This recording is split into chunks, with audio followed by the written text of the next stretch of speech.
Assalamualaikum warahmatullahi wabarakatuh. Bismillahirrahmanirrahim. Tabarakalladzi nazzalal furqana ala 'abdihi liyakuna lil 'alamina nadhira. Allahumma shalli wa sallim ala sayyidina Maulana Muhammad wa ala alihi wa sahbihi asma'in. Nama ba'du. Semua pengurus PBNU yang saya hormati, semua habaib, semua ulama yang saya hormati, wabil khusus Kiai Haji Abdul Manan, Ketua Lembaga Dakwah PBNU, yang meskipun mondoknya hanya 3 bulan ini sebetulnya problem, sehingga saya kesini ini sebetulnya tidak pernah merasa ibadah. Ini bukan dakwah, ini show dakwah. Jadi yang namanya dakwah itu ya orang-orang di kampung nggak bisa ngaji diajarin ngaji, seperti saya di Jogja, di Rembang. Kalau ini show dakwah, dan ini ada agak kesalahan karena mondoknya hanya 3 bulan. Jadi nggak bisa bedakan mana dakwah, mana show dakwah. Ini jelas show itu. Mungkin yang benar-benar dakwah yang sekarang sedang bikin masjid di pedalaman Kalimantan, pedalaman Sulawesi, atau saudara-saudara kita yang di Korea. Saya kemarin di Korea, itu dakwah betul. Kalau ini agak-agak tontonan. Ya tapi masih bagus lah melihat wajahnya Habib, ulama itu ibadah. Tapi begini ya, yang jelas saya berharap sekali, saya diundang sekali ini saja, jangan diulang. Karena mencintai ulama itu baik, tapi ngatur ulama itu dosa. Ini jadi ini harus dicatat. Jadi Imam Malik itu kalau diundang tuh marah, meskipun yang undang tuh seorang raja zaman itu, Harun ar-Rasyid. Beliau minta supaya Imam Malik baca Muwatta di istana untuk anak-anaknya, padahal seorang presiden mau ngajari anak-anaknya. Imam Malik marah, masyhur gitu. Al ilmu yu'ta la ya'ti. Ilmu disowani, ora apa ilmu yang sowan. Di mana-mana timba itu ke sumur apa sumur yang ketimba? Timba ke sumur. Ini agak kecelakaan. Pakai air pump. air pump katanya. Sudah banyak air. Sehingga saya kata orang banyak itu di SK-kan PBNU, tapi itu tidak pernah saya pikir. Karena saya melakukan kebaikan itu sebelum dapat SK. Saya ngajar sebelum dapat SK, saya dakwah di mana-mana sebelum dapat apa? SK. SK saya langsung minallahi ta'ala, dari Allah Ta'ala. Jadi kalau PBNU niatnya ikrar bahwa orang yang sudah manfaat diangkat, itu saya terima. Tapi kalau merasa ngangkat saya, tak lawan di pengadilan. Karena saya sudah jadi kiai sebelum diangkat PBNU. Ya ini saksikan ya para muhibin saya. Jadi kalau SK itu ikrar, ngakui kalau Gus Bak manfaat, saya terima. Kan hanya ikrar saja, Pak. Tapi kalau merasa ngangkat dari bawah ke atas, itu tak lawan sampai apa? Pengadilan, sampai di akhirat.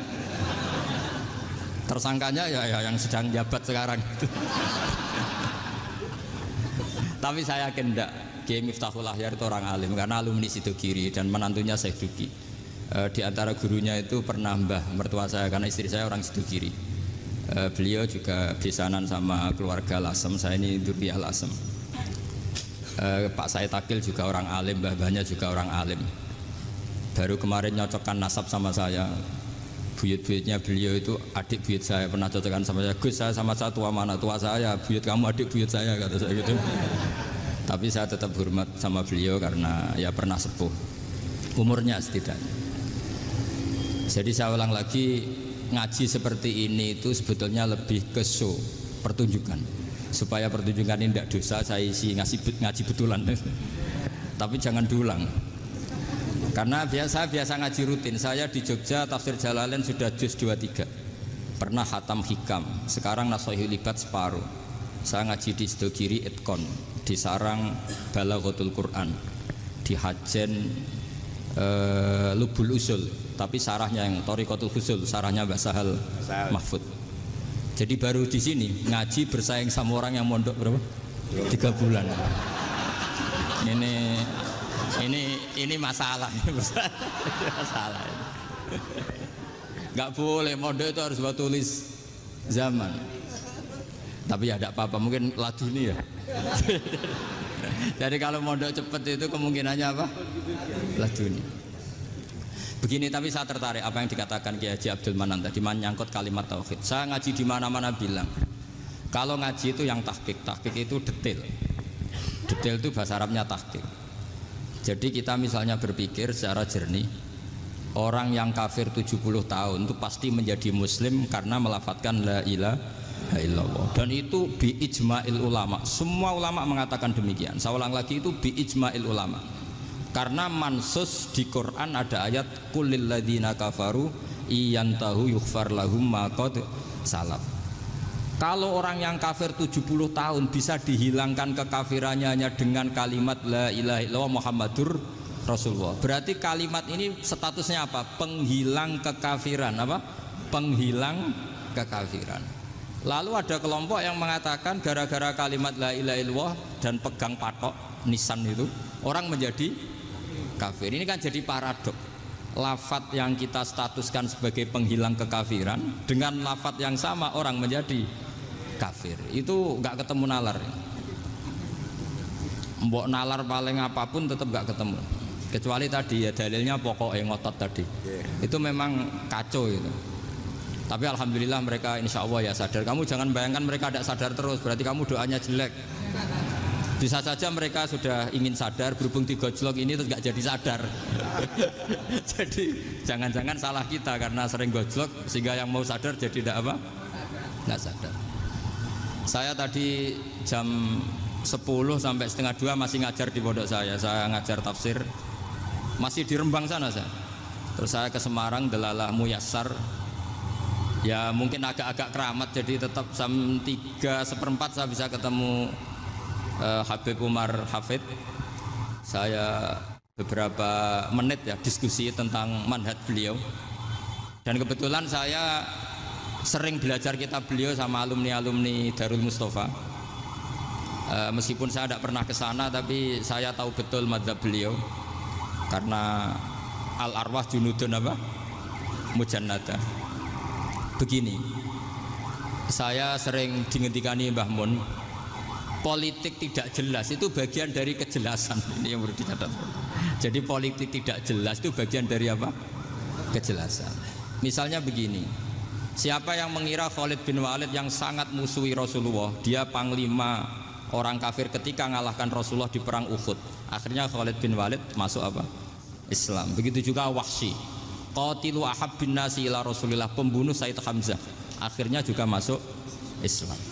Begitu juga Abu Sufyan, dia pemimpin besar kafir Mekah ketika perang Badar, ketika perang Khandaq, akhirnya juga Islam dan menjadi mertua Rasulullah Shallallahu Alaihi Wasallam. Dari fakta ini kemudian banyak ulama alim yang ngambil sikap itu ya coro Jawa itu anggang-anggang. Anggang-anggang itu gak tegas, tapi gak tegas dari rumusan ilmu yang detail. Saya ulang lagi, gak tegas tapi dari rumusan ilmu yang apa? Detail. Bisa saja orang yang sekarang kafir suatu saat mukmin atau muslim. Bisa saja yang sekarang sedang fasik suatu saat soleh. Bisa saja yang mondok 3 bulan Rois PB NU. Sementara yang mondok lama kadang Kiai RT. Tapi itu hanya hukum duniawi. Saya yakin yang Kiai RT ini PBNU di akhirat. Karena mondoknya lebih apa? Lama. Itu tak jamin. Saya juga berencana memimpin NU di akhirat saja, bukan di dunia. Makanya saya mohon SK itu berakhir muktamar mendatang. Karena saya sudah kiai sebelum diangkat. Makanya saya ulang-ulang, kalau pengangkatan itu niatnya ikrar, saya terima. Tapi kalau niatnya ngangkat, tak gugat di pengadilan. Ini tidak guyon, ini betulan itu. Ya tapi ini hanya guyon saja. Nah ini penting saya utarakan teori ngaji ya. Ini saya bacakan naskah asli Sayyid Umar Hafid supaya Anda dapat barokah beliau. Karena beliau selain alim allamah, muridnya Habib Salim juga beliau pernah ngaji kutub Sayyid Abdul Qadir Segaf di Jeddah. Juga beliau sering istifadah di beberapa kiai. Ini saya baca teks Arabnya kemudian saya terjemah. Bagi yang tidak setuju pemaknanya bisa gugat karena saya baca Arabnya. Yang nggak setuju pemaknanya bisa gugat, tapi tak jamin kalah karena saya paham betul teksnya maknanya seperti itu. Logikanya tadi ya, ketika Rasulullah ngambil sikap tegas kepada Qatilu Hamzah yaitu Wahsy, dan ketika Rasulullah ngambil sikap tegas pada orang-orang yang mengalahkan beliau di perang Uhud, kaifa yuflihu qaumun fa'alu bi anbiya'ihim hakadha, bagaimana mereka jadi orang benar atau orang yang dapat kebahagiaan kalau mereka perlakuannya seperti Nabi seperti ini, yaitu Nabi sujja wajhu masyhur wa kusirat ruba, yaitu Nabi itu wajahnya terluka, gigi serinya tanggal. Orang-orang seperti ini tuh nggak akan bejo kalau orang Jawa, nggak akan falah. Tapi apa yang terjadi? Allah menurunkan ayat laisa laka minal amri syai'un aw yatuba 'alaihim aw yu'adzibahum. Muhammad itu bukan wilayah kamu ngecap orang, menstigmasi orang itu tidak wilayah kamu. Saya bisa saja mengampuni mereka atau menyiksa saya itu atau menyiksa mereka itu wilayah saya, kata Allah. Saya bisa saja mengampuni mereka atau menyiksa mereka itu wilayah saya. Sehingga akhirnya apa? Rasulullah tidak ngambil sikap yang mungkin orang lain mengatakan itu tidak tegas. Tapi itu kearifan. Betul, akhirnya Wahsy malah masuk Islam. Khalid bin Walid panglimanya juga masuk Islam. Dan beberapa orang kafir juga masuk Islam, termasuk mimpinihim, ketuanya yaitu Abu Sufyan. Ini penting saya utarakan. Makanya ini saya baca pembenaran dari konstruksi pikiran tadi. Nah ini supaya khas. Ini khasnya orang mondok 10 tahun nih. Jadi ini saya baca ini. Nah, biar jelas ini nanti tagnya persis ya, tidak saya rubah. Ini di kitabnya Habib Umar Hafid, namanya itu Taujihun Nabi Limardoti Bari. Kalau diterjemah ya mengarahkan orang yang sadar. Nabi itu orang yang sadar ya, sampai ini termasuk orang yang sadar. Limardoti Robbi, menuju mendapat ridho Tuhan atau Allah Subhanahu wa Ta'ala. Saya baca tagnya ini di halaman 179. Ini tidak ada yang saya rubah, tidak saya kurangi. Bismillahirrahmanirrahim. Fala buddha an wattina qulubana ala annana khodamatu ahli hadal qaul wa yattali'u wa min qulubina annana na'taqidu imkaniyata ayyasfa fi ahadina yaumal qiyamati man huwal ana kafirun yuslimu faya'lu sya'nu indal haqqi fayakunu sababan li kholasika fil qiyamah yumkinu dzalik. Jadi kita para dai, para kiai itu adalah khodamatu hadal kaun. Kita ini adalah pelayan alam raya ini yang selalu berharap alam ini akan lebih baik. Orang yang sekarang sedang kafir bisa saja nanti yang nyafaati kamu di akhirat, yaitu mereka masuk Islam lalu Islamnya lebih serius, akhirnya punya hak syafaat. Sementara kamu Islam mulai kecil tapi biasa-biasa saja seperti ini, mulai dulu ngaji terus sama Ki Abdul Manan, nggak pernah yang ngisi ngaji, itu artinya nggak ada perkembangan. Makanya saya nggak ingin ngaji lagi karena saya ingin perkembangan Anda nanti tukang mengisi, bukan yang diisi. Kalau saya nanti ngaji lagi di sini, artinya Anda kalau tetap mendengarkan itu tidak ada perkembangan. Pantas saja semulang Gus Bahak sampean sing ngaji. Sekali-kali ada perkembangan, saya ngaji sampean yang mulang, itu bagus itu. Meskipun itu perkembangan yang menyesatkan.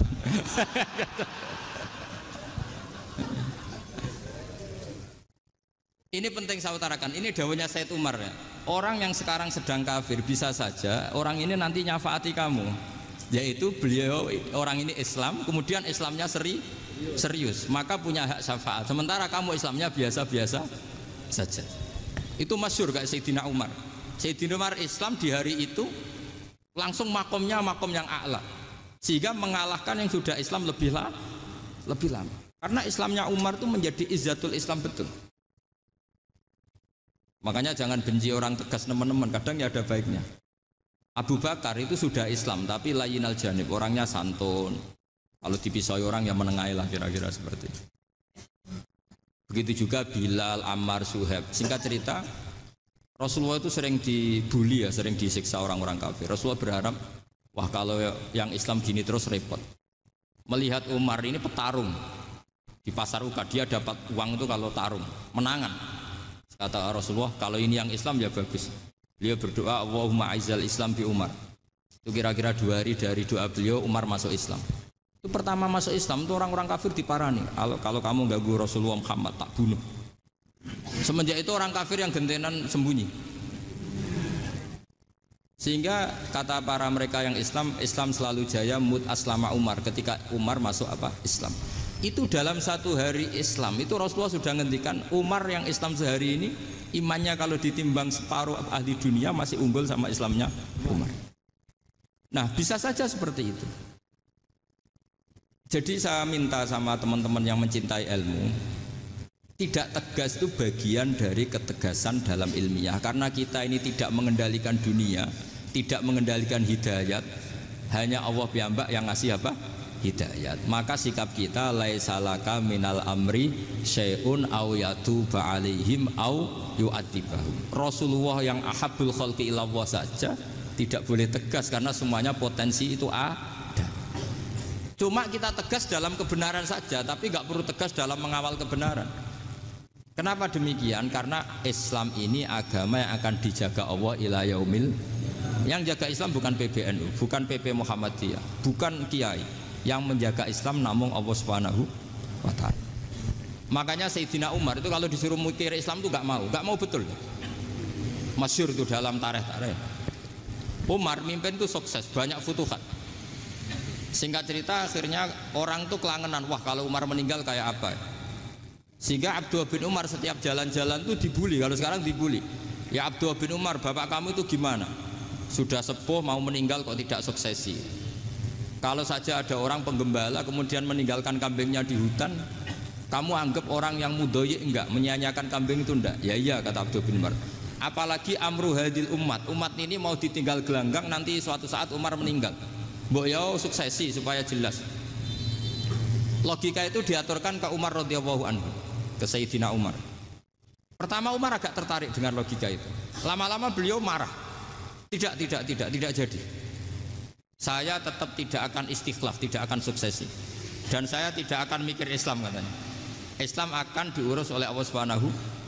Terus beliau ngendikan, Islam ini jalan ketika ditinggal Abu Bakar. Bahkan ketika ditinggal ahabbul khalqi ilallah, akramul khalqi indallah, yaitu Rasulullah Muhammad sallallahu alaihi wasallam. Coba Islam dulu dipimpin Abdul Qadir ketua wali, dipimpin Wali Songo, dipimpin orang top-top. Sekarang dipimpin mondok 3 bulan jalan. Karena Islam yang ngatur Allah Subhanahu wa ta'ala. Jadi ini penting. Loh coba ustadz tuh banyak yang nggak bisa ngaji loh. Tapi ya laku ya nggak masalah. Loh saya kemarin di Korea seminggu.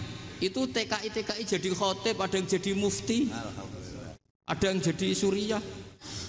Itu ada yang di sana jadi suriah, pulang ke kampung angon kambing lagi. Loh itu teman saya kenal. Suriah Korea. Iya suriah Korea tapi. Artinya gini, bahkan masjid semua yang di Korea itu didirikan oleh TKI dan TKW. Mereka digerakkan Allah untuk mikir agama, karena agama ini milik Allah. TKI saja mikir. Makanya ini penting, yo dakwah tapi tauhidnya sing kenceng, jangan dakwah kenceng tauhidnya kendor. Itu bahaya betul. Saya ulang lagi ya, ini dawuh Habib Umar. Jadi kata beliau, fala budda an wattina qulubana, kita harus yakin seyakin-yakinnya bahwa semua kemungkinan itu mungkin. Makanya masyhur dalam tarikh ketika kafir Quraisy mau disiksa oleh para malaikat karena mereka sering menyakiti Nabi, kata Nabi gimana? Jangan. Saya berharap kalau bapaknya tidak mukmin, suatu saat anaknya mukmin. Masyhur dalam tarikh. Musuh Nabi besar siapa? Walid bin Mughirah. Punya anak Khalid bin Walid. Abu Lahab punya anak Darrah, itu mukminah yang baik. Abu Jahal punya anak Ikrimah, itu mukmin yang baik. Di Indonesia lebih hebat lagi. Bapaknya raiso maca Quran, anaknya hafid. Bapaknya utun ratamat SD, anaknya jadi dekan. Di Indonesia banyak orang nggak siapa-siapa, anaknya jadi presiden, anaknya jadi menteri. Artinya jangan karena bapaknya kafir kamu nganggap anak turunnya pasti selalu kafir. Teori itu sudah salah zaman Rasulullah. Yaitu Walid akhirnya punya anak Khalid, Abu Lahab punya anak Darrah. Terus siapa? Abu Jahal punya anak siapa? Ini penting saya utarakan karena dakwah kalau terlalu semangat nanti kalau menghilangkan tauhid bahaya. Tetap innal huda. Uni Soviet kayak apa? Mengkooptasi negara-negara sekelilingnya sampai jadi Zuni. Tapi apa yang terjadi? Uni Soviet yang runtuh, persemakmurannya semua rata-rata jadi negara apa? Islam, kayak Uzbek, kayak Ceknya, kayak apa-apa. Karena agama ini diurus Allah. Sehingga kalau tapi kamu ngitmai agama nggak apa-apa. Makanya istilahnya Habib Umar khodamah itu pelayan, nggak apa-apa. Kita ngitmai agama itu nggak apa-apa. Dengan ngitmai terus mikir nggak apa-apa. Tapi jangan mikir yang merasa kalau kita mati wah nanti agama ini kukut karena saya mati. Kamu itu siapa? Agama Islam ini tidak pernah dipasrahkan kamu. Diurus oleh Allah Subhanahu wa taala sendiri. Sehingga ketika Wali Songo meninggal, agama ini tambah kuat sampai sekarang. Kecil saya itu kalau pengajian susahnya bukan main, harus izin sana sini. Sekarang setiap pengajian polseknya datang, polresnya datang. Nggak ada intel, nggak ada apa. Padahal kiai dulu sama kiai sekarang itu kira-kira alim mana? Alim kiai dulu. Mbah Hasyim Asy'ari itu ngarang kitab sampai dibaca di Yaman. Saya sering baca juga kitab beliau, Risalatu Ahli Sunnah wal Jamaah. Kiai sekarang mau terjemah aja kadang salah memahami. Tapi ya Islam tetap jalan karena Islam ini dikawal, dijaga oleh Allah Subhanahu wa taala. Maka kalau dalam cerita tarikh sirahnya Ibnu Ishaq itu tauhid itu penting. Beliau cerita begini. Sayyid Abdullah itu namanya Abdullah bin Abdul Muthalib. Kita tahu kenangannya Rasulullah terbanyak itu bukan dengan Sayyid Abdullah tapi dengan Sayyid Abdul Muthalib, dengan mbahnya. Karena Nabi itu mulai kecil dirawat oleh siapa? Mbahnya. Yaitu yang disebut Nabi ketika 2 bulan kan abahnya sudah meninggal. Ya saya baca ya, pakai bahasa Arab biar jadi bid'ah. Nanti kalau bahasa Indonesia ada bid'ah. Tidak betul. Diba atau berjanji sebenarnya itu kitab sejarah, berhubung dibaca bahasa Arab terus kayak mantra. Terus yang belakang mau nyenggai soleh aleh, sehingga kubu sebelah bilang tuh khurafat dan bid'ah. Coba diterjemah ini, coba nanti saya baca bahasa Arab. Walamma tamma min hamli syahroni ala masyuril aqwalil marwiyatu fiya bil madinati abuhu abdullah wa kana qad istaza bi akhwalihi bani adi minat taifatin najariyah wa makatha syahron saqiman yu'anu nasukmahu wasakwa. Terus di pojok sana bilang soleh aleh. Pasti kubu sebelah yang liwat, wah itu khurafat bid'ah karena dianggap mantra. Padahal artinya coba sampean baca bahasa Indonesia. Ketika hamil Rasulullah umur 2 bulan, abahnya meninggal di kota Abwa. Kota Abwa adalah kota keluarga besar ibunya Sayyid Abdullah. Kebetulan pas ke sana beliau sakit sampai 1 bulan dirawat. Bid'ahnya di mana kalau diterjemah? Wong itu kitab tarikh. Makanya saya nggak tahu yang membidah-bidahkan tiba itu karena tadi. Tapi sampean juga ikut salah karena nyenggai sholawatan tok itu. Jadi makanya saya bilang tadi kalau bahasa Arab bid'ah, kalau sudah terjemah bid'ah karena kelihatan kalau itu hanya kitab tarikh. Loh, coba bid'ahnya di mana? Wa ba'du fa'aqulu wa Muhammad bin Abdullah bin Abdul Muthalib bin Hasyim. Itu kalau diterjemahkan, kamu harus tahu siapa nama Muhammad. Muhammad punya abah siapa? Rasulullah Muhammad Abdullah. Punya abah siapa? Abdul Mut. Punya abah siapa? Hasyim. Coba baca gitu di kubu sebelah. Oh iya. Berhubung kok baca bahasa Arab. Wa ba'du fa'aqulu wa Muhammad bin Abdullah bin Abdul Muthalib bin Hasyim. Jadi itu hanya salah baca saja. Maksudnya salah yang ngukumi, bukan salah yang baca, salah yang apa? Ngukumi. Sayyid Abdullah ini orang yang tauhidnya sangat kuat. Sayyid Abdul Muthalib lebih kuat lagi. Saya cerita sedikit betapa pentingnya tauhid. Ketika pasukan Abraha bawa pasukan gajah mau menyerang apa? Ka'bah. Itu sebelum menyerang itu semua aset-aset milik orang kafir Quraisy, milik orang Quraisy lah. Itu ditawan, diambil, termasuk milik Sayyid Abdul Muthalib, milik Abdul Muthalib. Terus ketika mau masuk Ka'bah, mau masuk Mekah, kata Abraha, man sayyidu hadal wadi, siapa yang kamu tuakan, yang kamu pertuan di sini? Oh, Abdul Muthalib. Abdul Muthalib itu dipanggil, itu auranya luar biasa. Abraha yang di tempat perkemahannya itu harus duduk di atas karena dia raja, itu duduk di atas gak berani. Saking wibawanya Abdul Muthalib, ini mbahnya Rasulullah. Akhirnya Abraha bilang gini, saya duduk di bawah tidak mungkin karena saya raja.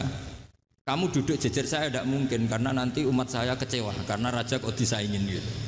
Ya sudah, sambil berdiri-diri kita ngomong.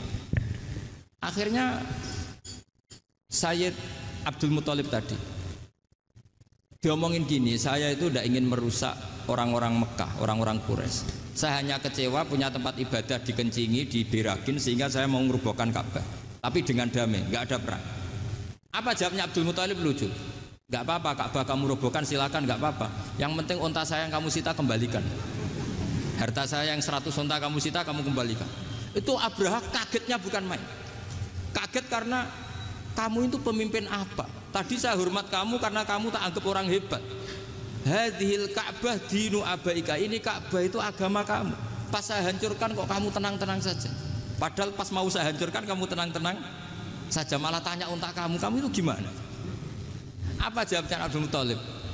Inna lihadal baiti robban hamahu. Sebab Ka'bah itu ada yang punya dan pasti akan melindungi Ka'bah.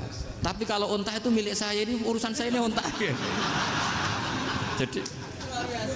Jadi inna lihadal baiti robban hamahu itu tidak milik saya, itu ada yang punya. Ya sudah, biar yang punya aja yang jaga, itu tidak urusan saya. Akhirnya unta dikembalikan, aman deh, Untung double. terus akhirnya dia ke Ka'bah. Fa'akhudha bi halaqatil bab, karena dulu apa itu halaqatil bab, karena dulu itu yang dipakai apa itu pegangan itu bentuknya apa, bulat, makanya diistilahkan halaqah apa, bulat. Kalau sekarang halaqah ilmiah itu seminar. Jadi berat. Halakot itu buruhi lain lagi. Iya. Pegang terus bilang gini, kata Abdul Muthalib, ya Allah, Ka'bah ini mau dihancurkan oleh Abraha. Ka'bah ini milik kamu. Saya mau ke gunung, mau melihat apa yang kau lakukan terhadap orang yang mau merusak Ka'bah. Terus Abdul Muthalib bilang ke umatnya, wa ya qaumi, ayo kita ke gunung melihat ma fa'ala rabbuna, apa yang akan dilakukan Tuhan kita terhadap orang yang mau menghancurkan Ka'bah. Jadi santai saja, santai. Terus Abdul Muthalib naik gunung sama orang-orang Quraisy. Abraha datang mau merusak Ka'bah, terus terjadi alam taro kaifa fa'ala rabbuka bi ashabil fil. Itu melihat, dan betul Ka'bah dijaga Allah. Islam juga gitu. Ketika Islam dikooptasi Uni Soviet, semua ulama, semua wali perasaannya hanya nunggu kehancuran Uni Soviet, karena pasti agama ini dijaga. Saya setiap sholat, setiap munajat, ketika baca Rabbana lakal hamdu bil samawati wa mil'ul ardi. Dulu saya iskal itu janggal. Ya Allah, engkau zat yang layak dipuji, yang pujian itu memenuhi langit dan bumi. Pikiran saya kalau bumi ateis itu mujinya kayak apa? Tapi masya Allah, ketika saya datang di Korea, bumi ateis, ternyata di sana banyak masjid, banyak tasbih, bahkan ada sakduna di sana. Karena Allah sudah ngendikan lakal hamdu mil'us samawati wa mil'ul ardi. Dan sekarang nyata, semua bumi ateis, bumi apa saja, ada tasbihnya, ada tahmidnya. Makanya sadaqallahul adzim ketika ngendikan sanurihim ayatina fil afaq walladzi arsala rasulahu bil huda dinil haqqi liyuzhirahu 'alad dini kulli. Makanya saya mohon sekali bahwa agama ini harus kamu khidmah. Tapi enggak boleh kamu pikir. Atau dibaliklah, khidmah maka memikir. Tapi tidak usah GR bahwa agama ini diserahkan sampean. Saya juga agak ridho. Agama kok diurus orang-orang kayak gini, kayak apa nasibnya?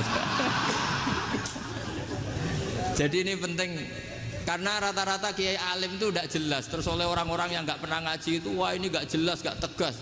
Islam itu harus tegas. Maksudnya tegas itu kayak apa? Tegas itu di wilayah kita. Kalau istri kamu mau diperkosa orang itu boleh tegas, itu wilayah kamu. Tapi kalau hidayat itu wilayahnya Allah Subhanahu wa Ta'ala, kita tidak pernah tahu.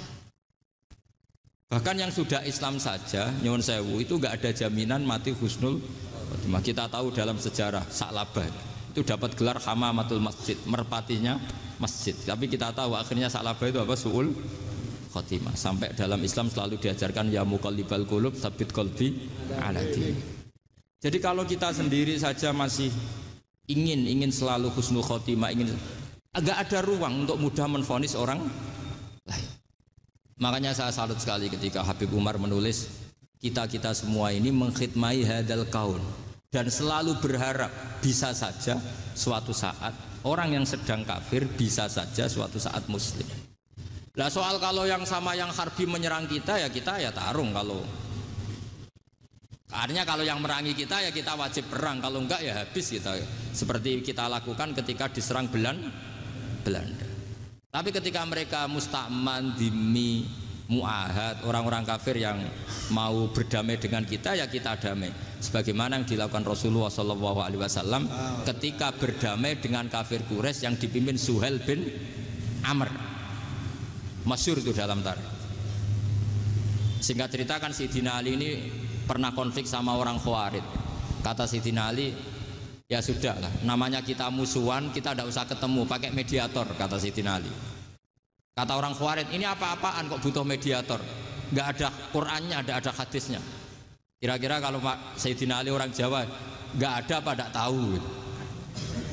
Walhasil Sayyidina Ali akhirnya baca ayat, wa in khiftum shiqaqa bainihima fab'atsu hakaman min ahli wa hakaman min ahliya.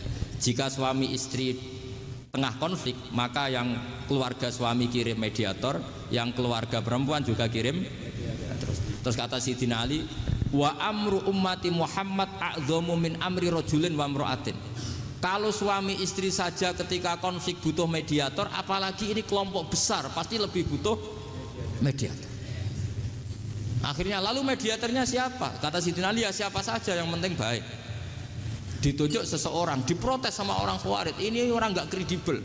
Oh, terus Sayyidina Ali marah-marah.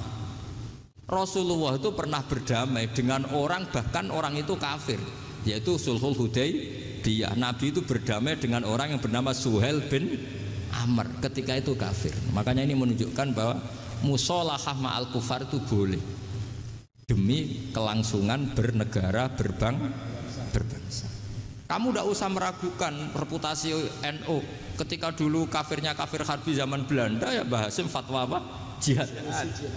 Jadi jangan kira tidak tegas. Kita tegas sekali. Justru kita yang punya masa lalu tegas. Tapi kepada siapa dan dalam konteks apa? Paham ya? Terus ini penting sekali untuk dijernihkan. Ini saya baca berikutnya nanti.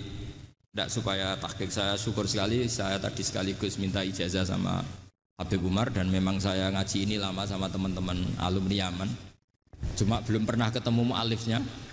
Tadi saya ketemu minta ijazah itu dan beliau senang sekali, bahkan sempat bikin tulisan di kitab saya ini. Sama tidak perlu baca, karena kalau bisa ya biasa, kalau tidak bisa malu ya sudah, tidak usah baca sudah. Terus ini kata beliau, ini masih saya teruskan. Nahnu min hadhil intilaqah naktasibu thabatana wa quwwata yaqinina. Wa illa fa fil ardi mu'aridun wa muntaqidun wa mukhalifun min akhyarin wa asyrarin, sholihin wa fasikin, muslimin wa kuffar. Kalau kamu punya satu metode ilmiah, metode dakwah, kamu harus siap karena pasti ada yang menentang. Yang menentang itu ya mulai orang soleh, tidak soleh, orang macam-macam. Jadi kalau sudah punya manhaj, memang dari awal harus siap apa? Ditentang. Jadi misalnya PBNU punya kebijakan apa, ya sudah siap saja dibully. Itu pasti itu, karena nggak ada manusia semua suka, semua benci. Kata beliau, anta in kunta fi syakkin min hadzal maslak wal manhaj fattabi man syi'ta wasaha angka ghaniyah wa in kunta ala yaqinin annahu al huda wa mirasun nubuwah wa annahu haqiqatu tarjamatil ahdi ma'rab fala tata'atsar min kalami ahadin yakunu mangkana. Jadi intinya kita mengawal Islam secara rahmatanil alamin itu justru kita berharap menjadi simpatik dan menjadikan mereka menjadi Islam. Jangan ketika simpatik dianggap gak tegas. Saya masih ingat betul dawuh Mbah Mun, hak sekseni, kata beliau. Saya masih ingat kalimatnya, sekseni.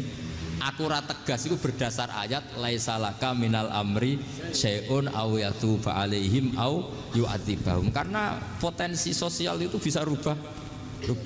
Orang yang sekarang kawan kamu bisa saja suatu saat jadi musuh. Yang sekarang musuh kamu bisa saja suatu saat jadi kawan. Terus kamu ngambil sikap tegas dalam sesuatu yang nggak stabil seperti ini, lalu tegas itu kan nggak pada tempatnya.